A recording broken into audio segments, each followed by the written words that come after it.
கிரகம்னா வீடுன்னு பேர். கிரகம் வேறு கிரகம் வேறு. நம்மளால் இன்றைக்கி எங்கள் வீட்டில் கிரக பிரவேசம் என்னது, சனி ராகு எதெல்லாம் பிரவேசம் பண்ணுதா? அது உண்மை தான். வர மச்சம் எல்லாம் அப்படி தான் வர்றான். சனீஸ்வரன் மாதிரி தான் வருது, இல்லை வருதெல்லாம் ராகு கேது மாதிரி வருது. என்ன அருமையாக இருக்க மார்பிள்ஸு அப்படின்னு பார்ப்பான். இவன் போனால் ரெண்டாக உடஞ்சி போயிடும். ஸ்கொயர் போட்டு 2000 ரூபாய்க்கு வாங்கினேன், இந்த மனுஷன் பார்த்துட்டு போனால் இப்போவே வீடு உடஞ்சி போச்சு, விரிசலாகி போச்சு அப்படிமா. கடனை உடனே வாங்கி வீட்டை கட்டினா இவன் பார்வையே சனி பார்வையாக இருக்குது. கிரகம் வேற கிரகம் வேற. கிரக அப்படின்னா வீடுன்னு அர்த்தம், பிரவேசம்னா உள்ளே நுழையிறேன் அப்படின்னு அர்த்தம். தமிழில் சொல்லணும்னா புது மனை புகு விழான்னு பேர், குடியேறுதல்னு பேர்.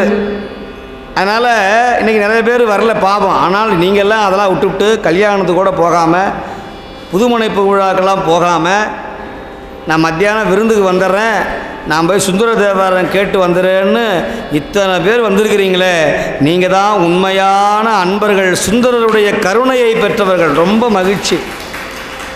அது இன்றைக்கி முதல் தேதி செப்டம்பர் 1, விநாயகப் பெருமானுக்கு உகந்த புண்ணிய நாள்.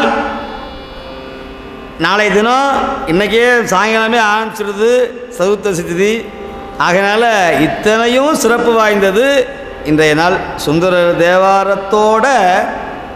ஏன்னா இந்த ஊரில் விநாயகருக்குரிய தரம் எவ்வளோ பொருத்தமாக இருக்குது பாருங்கள். இந்த திருப்பனையூர் விநாயகருடைய அனுக்கிரக ஸ்தலம். நான் அதுக்காக எவ்வளோ சரியாக இருக்குது பாருங்கள். இந்த திருப்பனையூருங்கிறது திருவாரூர் பக்கத்தில் இருக்கிற புண்ணிய தலம், மனுஷனுடைய வாடையே படாத தலம். திருப்பனையூர் கோயிலே இனிமேல் ஜென்மத்துக்கு வரக்கூடாதுன்னு நீங்கள் கங்கணம் கட்டிவிட்டு ஓடி போயிருவீங்க. ஏன்னா பஸ்ஸே கிடையாது இந்த ஊருக்கு.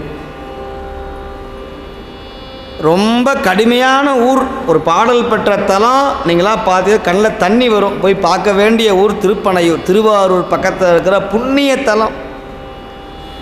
சுந்தரருக்கு சிதம்பரத்தில் இருக்கிற நடராஜர் போலவே காட்சி கொடுத்தாராம். அவர் முன்னாடி நடனம் ஆடினாராம். சுந்தரருக்காக நாட்டிய காட்சி நல்கிய தலம் இந்த தலம் திருப்பனையூர்.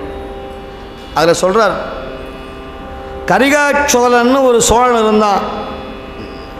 நமக்கு அதெல்லாம் தேவையில்லைங்க. கரிகாச்சோழன் தேவை கிடையாது, ராஜராஜ சோழன் தேவை கிடையாது, குலோத்துங்க சோழன் தேவை கிடையாது, கொற்கை பாண்டியன் தேவை கிடையாது, சேரர்கள் தேவை கிடையாது, கருங்கால் இரும்புரை அஞ்சி தேவை கிடையாது,